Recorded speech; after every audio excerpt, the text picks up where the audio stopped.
Olá, estamos aqui hoje para gravar mais um podcast da Conexão Neurodiverso. E se você ainda não conhece, esse é um podcast voltado para trazer conhecimento para profissionais da saúde e da educação e para pais de pessoas com deficiência. Então hoje nós vamos tratar de um assunto muito interessante e que tem estado em alta, que é a superdotação e altas habilidades. E para esse podcast nós convidamos uma pessoa super especial e eu vou deixar que ela mesma se apresente. Seja muito bem-vinda, Jack McDowell. Olá, Carol. Agradeço pelo convite, agradeço a Conexão Neurodiversa por estar aqui falando sobre altas habilidades ou superdotação. E vamos lá. Eu acho que o primeiro ponto é a gente diferenciar para as pessoas o que são altas habilidades e também o que é superdotação. Existe uma diferença? São sinônimos? O que você pode trazer para a gente em relação a isso? Então, existe uma diferença, altas habilidades e superdotação. Na lei, inclusive, a gente fala altas habilidades ou superdotação. Acaba se colocando junto, porque na lei elas entendem que fica mais fácil falar sobre isso. Mas existe uma diferença. O que é superdotado? Superdotado é uma pessoa, uma criança que nasce precoce. E a precocidade a gente vai encontrar nos marcos do desenvolvimento. Então, se você tem uma caderneta de saúde, toda criança tem, né? E você vai encontrar lá os marcos do desenvolvimento. Andou mais cedo, falou mais cedo, ou não falou, mas na hora que começou a falar, falou toda a frase completa, com sentido. Então, essas são as crianças precoces. Então, a gente vai entender essa precocidade ao longo do tempo e a família vai observar isso. O que são as altas habilidades? As altas habilidades, a criança, ela é estimulada, pode ser estimulada dentro de casa, né? Ela pode ser estimulada dentro da escola. E aí, a partir desses estímulos, ela vai desenvolvendo uma inteligência, ela vai desenvolvendo a criatividade, porque tudo isso a gente consegue desenvolver. E aí, a partir desse momento, ela vai observando e fazendo conexões. Então, a gente sempre diz que as altas habilidades ou a superdotação são pessoas que fazem conexões como uma parabólica. Ela não tem aquela anteninha que fica fazendo assim, mas ela tem uma parabólica que ela pega tudo e ela conecta. Então, uma coisa que foi simplesmente assim, uma informação simples de seja lá o que for, e ela consegue fazer essa ligação e criar conexões originais, né? Que é essa, inclusive, é uma das características de pessoas criativas. Pensar em questões que ninguém nunca pensou e aí ela cria uma coisa original. Então, a criança com altas habilidades, aí a gente pode identificar várias, né? Ela faz essa conexão, altas habilidades de superdotação, quando ela tem essa parabólica, né? E ela as pessoas vão observando, nossa, mas essa criança é inteligente, essa criança é criativa, e ela faz coisas que uma criança na idade dela não faria, ela pergunta, né? Então, essas são as algumas características de crianças que têm altas habilidades ou superdotação. A gente percebe que cada vez mais essa característica tem estado presente no nosso dia a dia. Acredito que pelo fato dos profissionais terem mais métodos de mensurar isso, né, a inteligência, a criatividade, através de avaliação neuropsicológica ou outras testagens, a gente tem percebido cada vez mais esse diagnóstico em crianças. E muitas vezes a gente vê crianças que têm autismo e também têm altas habilidades. Então, eu queria que você falasse um pouquinho sobre isso. É possível realmente? Muitas pessoas querem entender, todo autista tem altas habilidades? As altas habilidades estão relacionadas a um grupo, a um nível específico do autismo? Como que a gente pode pensar nesses dois assuntos ao mesmo tempo? Então, o aumento do diagnóstico, de você poder encontrar essas características em crianças, a gente pode colocar isso na conta da tecnologia. Então, como as tecnologias estão muito fáceis, né, presentes nas casas, presentes nas escolas, então está sendo muito fácil a gente entender e diagnosticar, né, essas características, encontrar essas características nessas crianças. Por quê? Porque por muitas vezes a gente vai encontrar, as crianças são curiosas, as crianças são criativas, né? E se ela encontrar um ambiente e que isso é propício à criatividade, em que isso não lhe impute bloqueios, ela vai mostrar isso muito mais fácil. E a gente também tem uma questão de gênero, né, de meninas. É muito mais fácil a gente encontrar isso em meninos né? Inclusive as divergências, né? Crianças que vão divergir pelaquele lugar, pela questão educacional, às vezes, né? De não entender certas regras. A gente vai ter esses conflitos com os meninos. E as meninas, elas vão ser muito mais reclusas, né? Porque elas querem ser amigas de todo mundo, elas querem estar bem com todo mundo, né? Então, é muito mais fácil encontrar isso. Agora, quando a gente tem a questão da tecnologia, a tecnologia está fazendo com que a gente encontre muito mais facilmente esse tipo de pessoa, de criança, de altas habilidades, principalmente. Por quê? Porque ela encontra um ambiente mais propício, como eu falei, né?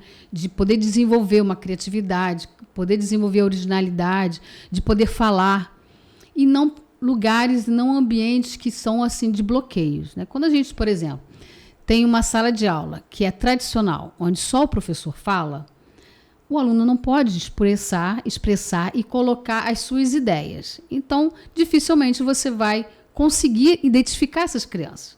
Mas quando você consegue ter uma sala, um ambiente mais propício à autonomia, à responsabilidade de cada um, né? A um ambiente muito mais propício a desenvolver essa criatividade, a poder realmente desenvolver aquilo que eu estou pensando, sem ter muitos bloqueios, fica muito mais fácil de você identificar. Então, hoje em dia, a gente tem identificado muito mais. Outra questão que você falou, você me perguntou, é sobre essas características que a gente tem encontrado em crianças com TEA, né? E encontrado também as altas habilidades ou a superdotação. Então, quando a gente encontra, e geralmente a gente vai encontrar isso no primeiro nível, né? A gente tem os 3 níveis, mas no primeiro nível a gente vai encontrar essas crianças. A gente sabe que algumas características do TEA é de não se mostrar, de não ter muita inteligência emocional, de não ter esse relacionamento com o outro. Isso não é fácil para eles. Então, essa é uma característica que a gente pode identificar. A criança tem questões de relacionamento, mas ela é uma criança inteligente. Ela tem questões de se relacionar com a comunidade, com uma equipe, mas ela é inteligente, ela consegue trazer coisas importantes para uma discussão. Que são além da idade dela. Sim, sim. Jaque, eu queria que você se apresentasse para todo mundo, contasse um pouquinho da sua história e da sua formação. Fiz o ensino fundamental e aí, na hora de fazer o ensino médio, minha mãe falou para mim, faz o normal, porque você vai ter uma profissão. E eu não queria ser professora, nunca quis ser professora. Isso para mim era ruim, porque lá na escola aquilo me fazia mal. A escola me fez muito mal, né? Então eu não queria voltar para aquele lugar. Mas mãe sabe como é que é, né? Ela insistiu e eu fiz. Mas eu repeti de ano. E aí, na hora que eu repeti de ano, eu falei para ela, tá vendo? Eu não quero fazer isso. Mas ela falou assim, é a única solução que você tem nesse momento. Porque a gente não tem dinheiro, a gente precisa, né? Você precisa se sustentar, como é que vai ser isso? E aí eu falei para ela, ok, eu vou trabalhar, eu vou estudar, fazer uma escola particular, te dou o diploma e acabou essa história. Ok. Só que no meio disso, o bichinho da educação me pegou. E aí eu fui fazer a licenciatura em História da Arte, porque eu gostava de arte, gostava de história, né? E na hora, terminei a licenciatura e fiz um concurso, passei em 2 concursos do município, e aí fui dar aula. Na hora que eu for dar aula, eu percebo que não era uma questão minha só de gostar de arte, mas a maioria das crianças gostavam de arte, porque a criatividade é inerente ao ser humano. Então, desde cedo, ela precisa ser criativa. Então, isso me dava assim, vontade, assim, então, voltar para aquele lugar para que as crianças pudessem ser salvas, vamos dizer assim, né?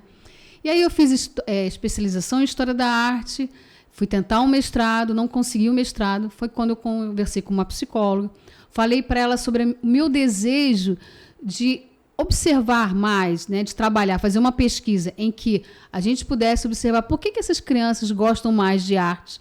É arte e educação física, né, que as crianças no ensino fundamental. E aí ela me fez uma proposta de fazer, então, um doutorado na Faculdade de Medicina, onde a gente iria identificar as artes, a criatividade dentro da saúde. Então, quando eu fiz esse doutorado, eu consegui trazer a saúde e a arte numa mesma tese. Por isso que eu não fiz o mestrado, porque era uma ideia original. Então, pôde ser. E hoje, por exemplo, eu faço pós-doc na Fiocruz, que é exatamente arte e ciência. Eu consigo unir esses dois momentos, né? E aí, enquanto eu estava já dentro do município, trabalhando com as crianças, a gente vai percebendo esse diferencial. Então, o meu diferencial com os alunos era entender que existia produção e existia uma características que hoje a gente tem o Renzulli, inclusive, para validar, que é o produtivo criativo. Então, quando eu trabalho com crianças produtivas criativas, eu consigo identificar as altas habilidades em algumas crianças. As altas habilidades e a superdotação. Por quê? Porque é demais, né? Elas conseguem ser originais.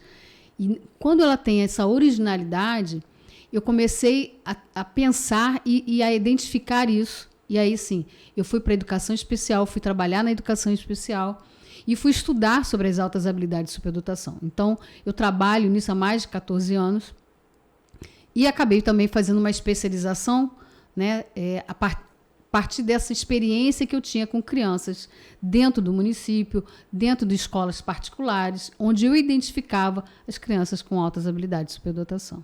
Quando a gente fala de autismo, a gente entende que muitas crianças têm o hiperfoco também. O hiperfoco ele pode auxiliar no desenvolvimento de altas habilidades?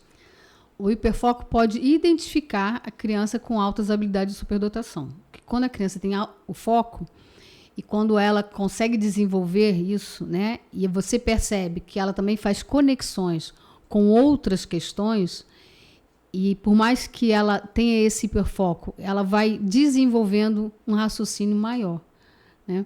Quando a criança não consegue desenvolver esse raciocínio, quando ela corta certas... aprendi isso, pronto, acabou. A gente sabe que não tem nem o hiperfoco, nem as altas habilidades ou superdotação. Mas é uma característica a gente identificar numa criança que tem o hiperfoco pela inteligência acima da média, pela criatividade acima da média, né? Ela não vai ter as questões de relacionamento. Uma pergunta que eu queria fazer. Como você acha que a gente pode promover uma cultura inclusiva para que esses talentos sejam nutridos, sejam mais expostos para a sociedade? Então, quando a gente fala em talento, a gente pode entender, inclusive, que todos nós temos talento, né? E como é que a gente vai nutrir essa sociedade? A gente precisa de fato. Mas a gente precisa de fato, assim, começar desde pequeno, desde a educação infantil. Olhar para esses talentos, olhar para o diferencial de cada um. Cada criança, cada pessoa é única. E ela com certeza vai mostrar assim, aquilo que ela tem interesse. Então, como é que a gente faz para nutrir isso? A gente nutre dando a ela essas oportunidades de desenvolver a curiosidade, a criatividade, de se mostrar original.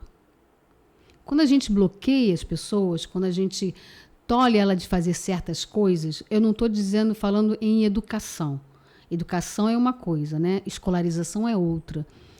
Eu falo o seguinte, de você bloquear a criança na hora dela apresentar alguma coisa, na hora dela estar explicando o que ela pensou, por que ela fez aquele desenho, por que ela fez aquele tipo de trabalho.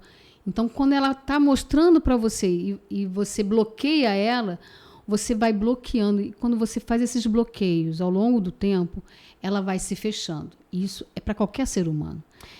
Eu acho que é importante a gente falar sobre isso, porque na sociedade que a gente vive hoje, falando de educação, né, de sala de aula, eu acho que o papel do professor nesse processo ele é muito importante, porque é dentro da escola também que esse aluno pode manifestar essas características, né, das altas habilidades, da superdotação.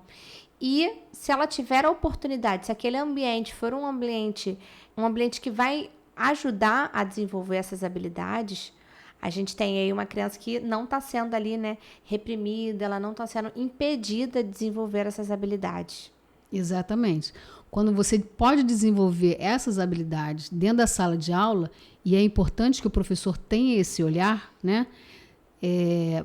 A gente tem uma cultura de dizer assim, aí eu preciso baixar o nível, o professor fala, eu preciso baixar o nível para alcançar aquele que tem deficiência, aquele coitadinho que não consegue porque tem uma baixa inteligência, né? Enquanto que o próprio Renzulli fala isso, que é o teórico que fala sobre a superdotação. Quando você eleva o nível, você dá oportunidade para todos os outros subirem o nível de acordo com a sua condição. Não vai adiantar você achar que vai uniformizar o conhecimento, até porque a tecnologia está nos mostrando que não dá para fazer isso. Cada um tem um interesse, né? A gente vai ver nossos celulares, cada um tem uma imagem diferente. Então, você não vai conseguir uniformizar. Agora, na hora que você elevar o nível, é como elevar o nível da maré. Que quando a maré baixa, todos os barcos encalham. E quando a maré sobe, todos os barcos desencalham. Ou seja, quando você eleva o nível de uma sala de aula, cada barco vai poder sair de acordo com a sua condição, certo? Então, é a mesma coisa com as crianças. Dentro da sala de aula, o professor ele acaba sendo responsável por isso, de elevar o nível da criatividade, da inteligência. E a gente sabe que quando uma mente se expande, ela não volta ao normal.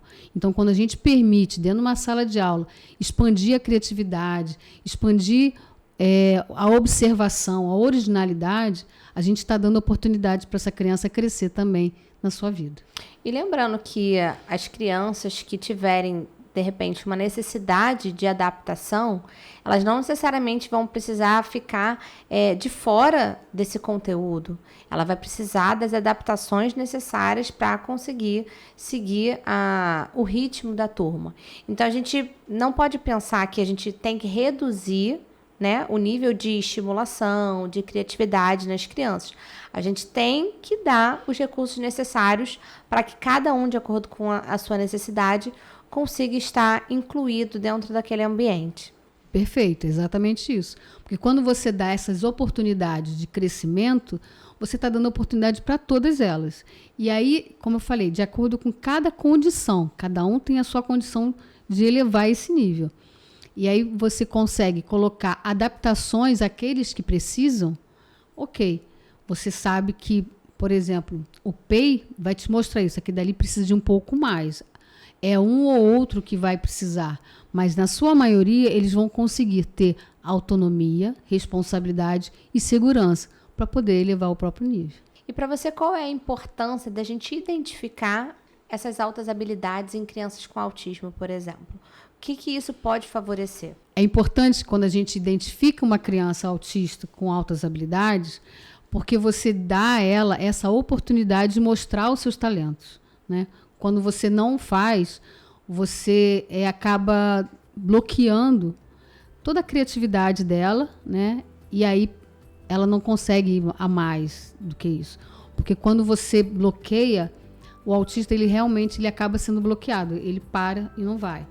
Uma criança, por exemplo, que não tem autismo e que é superdotado, você pode bloquear. Mas se ela for divergente, ela vai em cima, vai fazer, tô nem aí. O autista não. O autista, se você disser para ele assim, olha, você não pode mais fazer isso, ele bloqueia. E aí ele não consegue mais desenvolver. E não é isso que a gente quer para as crianças. Estou muito feliz de ter recebido você aqui no nosso podcast. Trazer esse assunto sobre altas habilidades, superdotação, é muito importante, porque a gente tem muita gente que segue o nosso podcast e que precisava desse conteúdo. Então, queria dizer meu muito obrigada pela sua presença.